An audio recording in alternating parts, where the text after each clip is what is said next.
दोस्तों नमस्कार, मैं धीरज पांडे स्वागत करता हूं अपने YouTube channel India import export में। जैसा कि आप जानते हैं हम इंपोर्ट एक्सपोर्ट से रिलेटेड इशू को उजागर करते हैं। तो अभी हम लोग IGI एयरपोर्ट पे हैं। आप जैसा कि पीछे का गेट देख रहे हैं, कार्गो गेट नंबर 3, यहीं से आपका एक्सपोर्ट का माल अंदर जाता है और एक्सपोर्ट होता है। तो 2015 में सिविल एविएशन का एक सर्कुलर आया था और उसको लेकर के अभी उसको इम्प्लीमेंट किया गया है और उसमें काफ़ी सारी दिक्कतों का सामना करना पड़ रहा है। जैसा कि आप देख रहे हैं, ये सभी लोग कस्टम ब्रोकर हैं यहाँ पे, और इन लोगों को कार्य करने में जो कठिनाई आ रही है हम इसके ऊपर जानेंगे। हमारे साथ दीपक जी हैं, तो दीपक जी इस पर आप प्रकाश डालिए कि क्या एक्चुअल में अभी हो रहा है और इसका कैसे, मतलब ये पूरा मैटर क्या है। सर सबसे पहले तो मैं आपका आभारी हूँ कि आपने हमारी समस्या को उठाने की हिम्मत दिखाई, क्योंकि हमने काफ़ी लोगों से कांटेक्ट करने की कोशिश की। इवन हमने गवर्नमेंट की जो ट्विटर है और बाकी जो है PMO तक में इसकी कंप्लेंट किया, मगर किसी ने इसको उठाने की हिम्मत नहीं की। तो मैं अपने सब दोस्तों की तरफ से आपका आभारी हूँ सबसे पहले। अब आते हैं मुद्दे पे, समस्या क्या है। समस्या सर ये है कि यहाँ से जो भी आप देख रहे हैं गाड़ियाँ खड़ी हैं, ये एक्सपोर्ट की शिपमेंट्स हैं। ऑल ओवर नॉर्थ इंडिया से सारी गाड़ियाँ आती हैं और यहाँ पे चूंकि इंदिरा गांधी एयरपोर्ट है, कार्गो टर्मिनल है, तो जब 2010 में कॉमनवेल्थ के बाद इस एयरपोर्ट का रेनोवेशन हुआ तो देयर वाज ए प्रोसेस कि कोई भी शिपमेंट यहाँ से अगर इंडिया से बाहर जा रही है तो उसको थ्रू एक्सरे जाना पड़ेगा। गुड। और उस एक्सरे के बाद क्या हुआ कि यहाँ पे 2 कस्टोडियन चैलबी और DCSC को अपॉइंट किया गया। हम लोगों से एक चार्ज लेकर on the behalf of exporter इन सब चीज़ों को फैसिलिटेट करने के लिए मैन पावर, इक्विपमेंट्स और अदर सोर्सेज प्रोवाइड करने थे। जी। आज 2021 में खड़े हैं सर हम।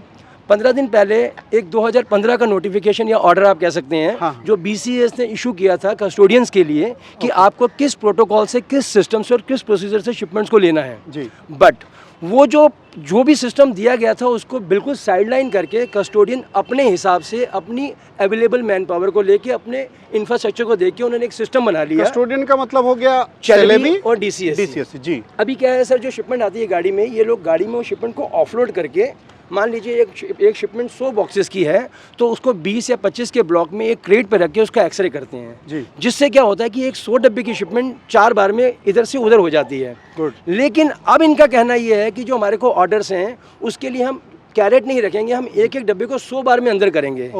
जिससे समस्या क्या होती है कि 4 पैलेट को उठाने के लिए फोक चाहिए होती है और डब्बे को उठाने के लिए मैन पावर चाहिए होती है। अब समस्या शुरू होती है यहाँ से कि इनका मैन पावर नहीं है। ये आप हमारे जो दोस्त देख रहे हैं, कोई कंपनी, किसी कंपनी में मैनेजर है, कोई असिस्टेंट मैनेजर, और ये सब रेगुलेशन 20 पास करके G कार्ड या H कार्ड है जी, ये सब क्वालिफाइड होने के बाद अपनी शिपमेंट के लिए, क्योंकि ये एम्प्लॉयज़ हैं, इनके एम्प्लॉयर के ऊपर प्रेशर होता है एक्सपोर्टर का, एक्सपोर्टर पे प्रेशर होता है एयरलाइन का, तो इनको बोलते हैं हमें शिपमेंट 2 घंटे या 3 घंटे में हैंडओवर करनी है। आज तक, यानी कि आप 2010 से लेकर 2021 तक ये लोग अपने कंधों पे शिपमेंट उठा के क्लियर कर रहे थे, जो कि काम था DCSC और चैलबी का।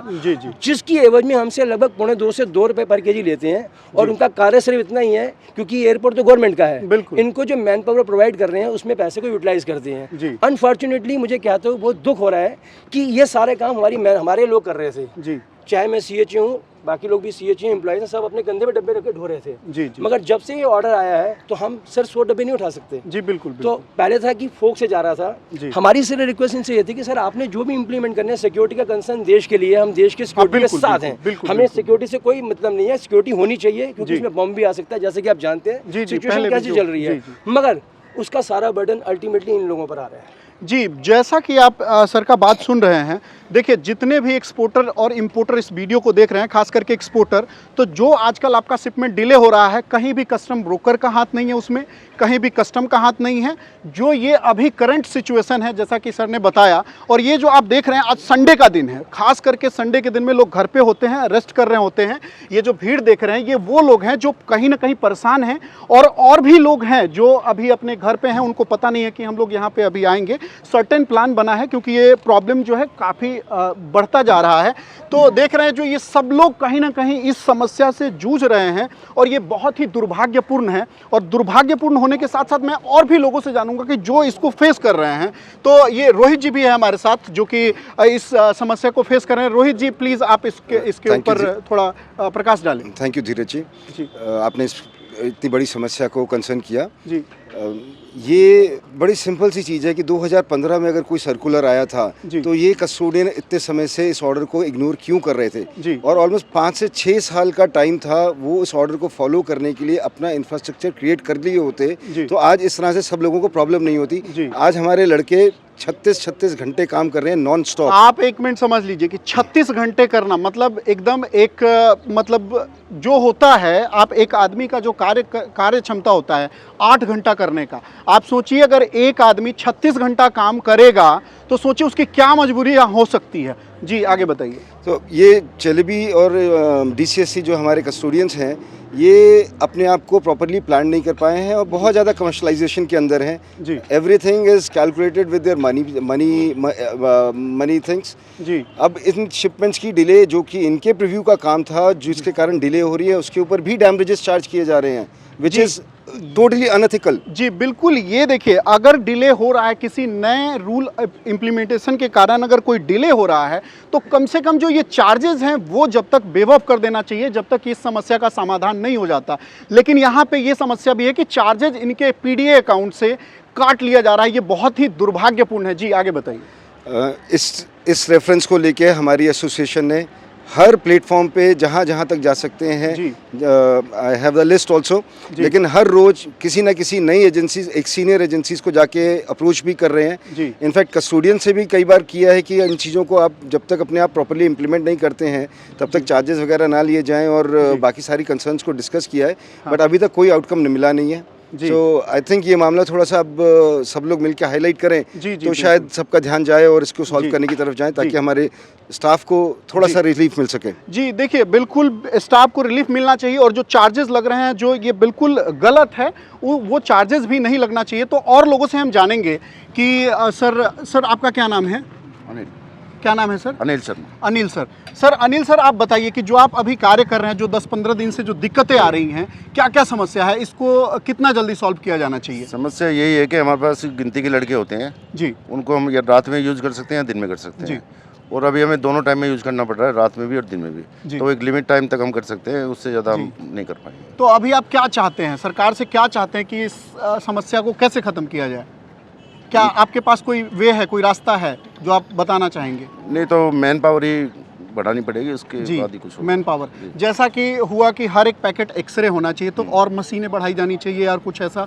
मशीनें तो हैं जी, लेकिन उन पे स्टाफ पूरा नहीं है, अभी स्टाफ पूरा नहीं है। सर आपके साथ भी कोई समस्या है? जी जी बताइए। इनके पास लोडर नहीं होते हैं, गाड़ियों से माल नहीं उतरता है जी, और जब यहाँ उतरेगा, मान लो गाड़ी से उतरेगा, फिर एक्सरे में भी लोडर चाहिए जी, तो इनके पास मैन पावर नहीं है लोडरों की। तो जैसा कि आप सुन रहे हैं, इनके पास लोडर नहीं है, मैन पावर नहीं है, तो इसका समाधान भी ये लोग नहीं कर पा रहे हैं। तो ये बहुत ही दुर्भाग्यपूर्ण है। और मैं बताना चाहूँगा कि देखिए यहाँ पे बहुत सारे ट्रक रुके हुए हैं, उसके अलावा भी आप देख सकते हैं कार्गो गेट नंबर 3 है यहाँ पे। और ये जो देख रहे हैं, मैं चाहूँगा अपने कैमरा मैन से कि ये सारा, ये जितने भी ये गाड़ियाँ लगी हुई है इनको दिखाएं। तो सर और भी हम लोगों से जानना चाहेंगे, सर आप इस पर बताइए कि क्या इसका समस्या होने, इस समस्या का समाधान के लिए और क्या क्या कदम उठाए जाना चाहिए?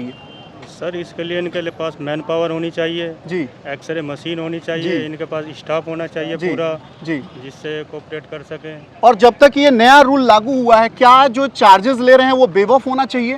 बिल्कुल, क्योंकि ये चार्जेस आपको कहीं ना कहीं लगता है ये इलीगल चार्जेस है? इलीगल है इन टाइम, ये इनकी तरफ से है, हमारी तरफ से कुछ नहीं है। कस्टम नॉर्मल चल रहा है, हमारा कार्गो नॉर्मल आ रहा है, लेकिन ये एक्सरे नहीं कर पा रहे हैं जी। एक डब्बा एक्सरे कर रहे हैं, उसमें टाइम लग रहा है काफ़ी जी। तो देखिए गलती किसी चार्जेज लग रहे हैं जी, तो गलती इसमें एकदम कस्टोडियन का है। बिल्कुल, और कस्टोडियन का गलती और भुगत कौन रहा है? या तो एक्सपोर्टर या कस्टम ब्रोकर, उनको जो चार्जेस है वो भरने पड़ रहे हैं, वो जो कि बिल्कुल इलीगल है। तो दीपक जी, अब हम इसको ख़त्म करते हैं, और मैं ट्राई करूंगा कि जितने भी मेरे मीडिया के दोस्त हैं उन लोगों से मैं रिक्वेस्ट करता हूं कि देखिए इस मैटर को हाईलाइट करना चाहिए, क्योंकि जिस हिसाब से अभी यहाँ पे कार्य चल रहा है, देखिए हर एक जो भी स्टाफ है, अगर ऑनर के ऊपर प्रेशर आएगा तो वो स्टाफ के ऊपर प्रेशर डालेगा। और जैसा कि आपने अभी रोहित जी से, दीपक जी से सुना है, 36 घंटा कार्य करना, ये भी एक बहुत ही बड़ा मतलब हानिकारक है एक स्टाफ के लिए, कि आप एक स्टाफ को उतना ही